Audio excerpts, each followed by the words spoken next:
جی ناظرین، بریک کے بعد خوش آمدید۔ اقبال کا جو نظریہ تھا ایک مسلم ریاست کے حوالے سے، اس کے اوپر ہم بات کر رہے ہیں۔ ہمارے ساتھ خالد مسعود صاحب ہیں، پروفیسر فتح محمد ملک ہیں، مولانا ابتسام الہی ظہیر ہیں، اور تینوں مہمانوں سے گفتگو ہو رہی ہے۔ بریک پر جانے سے پہلے مولانا ابتسام الہی ظہیر خلافت اور روحانی جمہوریت کے حوالے سے اپنے خیالات کا اظہار کر رہے تھے۔ جناب خالد مسعود صاحب، پھر اس کا مطلب ہے کہ اب یہ بات تو طے ہو گئی کہ علامہ اقبال جس طرح کی جمہوریت چاہتے تھے، اس جمہوریت کو ہم روحانی جمہوریت کہہ سکتے ہیں، اور جس طرح کی بادشاہی یا جس طرح کی ماروثی سیاست اس وقت ہے سعودی عربیہ میں، اقبال ویسی ریاست نہیں چاہتے تھے۔ جس طرح کی آمریت مختلف عرب ملکوں میں، اقبال ویسی بھی نہیں چاہتے تھے، اور جس طرح کا سیکولرزم ہمیں ٹرکی میں نظر آتا ہے، اقبال ویسی ریاست بھی نہیں چاہتے تھے، ایک روحانی جمہوریت چاہتے تھے۔ نہیں، صحیح ہے آپ کی بات، لیکن جو ترکی کے بارے میں آپ نے کہا، جی،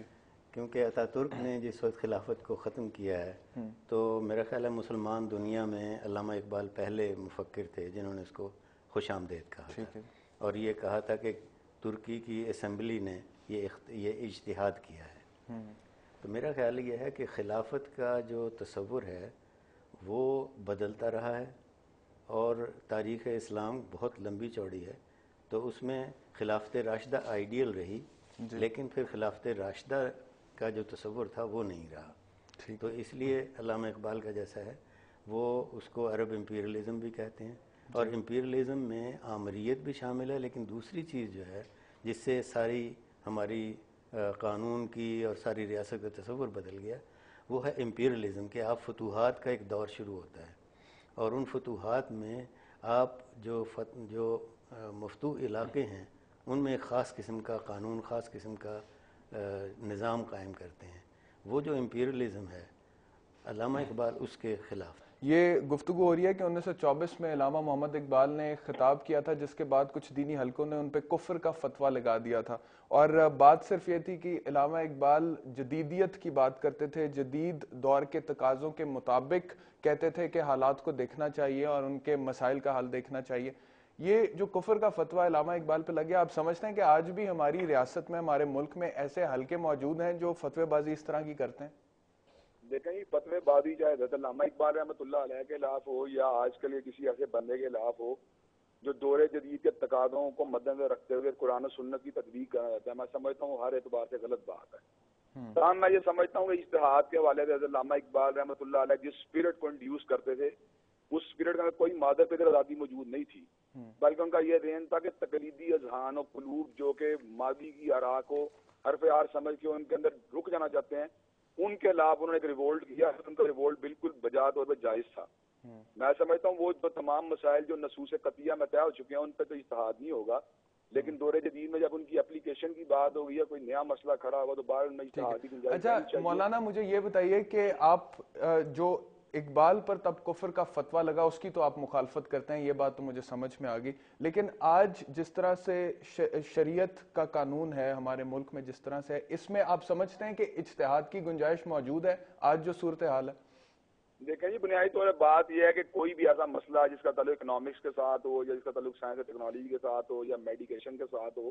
ان تمام کے تمام معاملات کو ہمیں قرآن و سنت کی روشنی میں دیکھنا چاہیے، ٹھیک ہے، اور ان کا کوئی سلوشن اگر ایسا ہم ڈیزائن کرنے میں کامیاب ہوں جسے قرآن و سنت کے اپنے اصول متاثر نہ ہوتے ہوں، یہ بات تو بالکل کوئی اجتہاد کی گنجائش ہے آج کے نہیں؟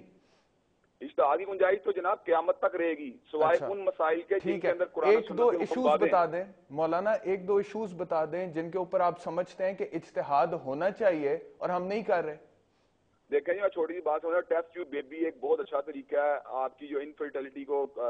ٹیکل کرنے کے لیے، ٹھیک ہے، تو اگر اس کے اوپر اجتہاد ہو تو کوئی حرج والی بات نہیں، اور میں سمجھتا ہوں ٹیسٹ ٹیوب بیبی کے ذریعے اگر مرد اور عورت کا معاملہ حل ہوتا ہے تو اسے حل ہونا چاہیے۔ ٹھیک ہے، اچھا مجھے یہ بتائیے گا فیملی پلاننگ کے حوالے سے اجتہاد ہونا چاہیے؟ فیملی پلاننگ کے حوالے سے اجتہاد کی صورت صرف یہ ہے کہ زچہ بچہ کی جسم کو خطرہ ہو، تو اس صورت میں سمجھتا ہوں کوئی حرج والی بات نہیں فیملی پلاننگ میں۔ تاہم اگر کوئی رزق کی وجہ سے کرنا چاہتے ہیں یا کوئی آپ اس کو یہ سمجھتے ہیں اس سے کوئی دولت مال کا مسئلہ ہوگا تو وہ میں سمجھتا ہوں وہ نص قطعی کے خلاف بات ہے، اور اس میں بہرحال جو ہمارے اصول ہیں ان میں ہم ان کو بائی پاس نہیں کر سکتے۔ اچھا، میں ایک آرٹیکل پڑھ رہا تھا، ڈاکٹر جاوید اقبال نے لکھا ہے، فرزند اقبال جو ہیں اور اس میں انہوں نے کہا کہ اقبال کی اگر رائٹنگز کو سامنے رکھ کر دیکھا جائے اور اقبال کی سوچ جو ہے اس کو سمجھنے کی کوشش کی جائے تو وہ اجتہاد کی بات کرتے تھے، اور اس میں انہوں نے ذکر کیا کہ فیملی پلاننگ کے حوالے سے اگر اجتہاد و اقبال کی سوچ کو سامنے رکھ کے دیکھا جائے تو فیملی پلاننگ کے حوالے سے اجتہاد ہونا چاہیے. پھر پولیگمی یعنی کہ ایک مرد کی ایک سے زیادہ شادیاں کرنا، 4 شادیوں تک کی، اس پر بھی اجتہاد ہونا چاہیے. پھر فری مارکیٹ اکانومی کے حوالے سے، بینکس کا انٹرسٹ کے حوالے سے اس پر بھی اجتہاد ہونا چاہیے. تو آپ سمجھتے ہیں کہ ان باتوں پر اجتہاد ہونا چاہیے؟ میں ان باتوں پر اجتہاد کا قائل بالکل بھی نہیں ہے جو قرآن و سنت میں طے کر دی گئی ہیں. پولیگیمی کی اجازت، ان باتوں پر آپ تقلید کے قائل ہیں؟ پھر تقلید نہیں، میں ان باتوں پر اتباع کا قائل ہوں. اتباع اور چیز ہوتی ہے، تقلید اور ہوتی ہے. حضرت رسول اللہ کے فرامین اور اللہ کے احکامات کے مقابلے میں کسی قسم کا اجتہاد جو ہے میں اس کو درست نہیں سمجھتا. اچھا آپ کہتے ہیں، اچھا آپ سمجھتے ہیں کہ اس میں اجتہاد مطلق کی گنجائش نہیں ہے ان اصولوں میں، یہ جس طرح سے ہیں پچھلے 1400 سال سے جیسے چلے آ رہے ہیں. یہ بات ہوتا ہے تو کلام حمید کی اپنی آیات کی جو سینکٹی ہے یا حضرت رسول اللہ کے فرامین کی سینکٹی ہے اس کے مجروح ہونے کا شدید اندیشہ ہے. میں سمجھتا ہوں ان اجتہادات میں ضرور ہونا چاہیے اجتہادات جہاں پہ ہم سے پہلے فلسفیوں نے باتیں کی ہیں، ہم سے پہلے ائمہ نے. اچھا مولانا، یہ گفتگو بڑی دلچسپ ہو گئی ہے اور میں مزید آپ سے بات کرنا چاہوں گا اس حوالے سے جو اجتہاد کی ہم بات کریں، لیکن فی الحال مجھے ایک بریک لینی ہے، چھوٹی سی بریک سے واپس آؤں گا اور آپ سے ہی گفتگو دوبارہ شروع کروں گا.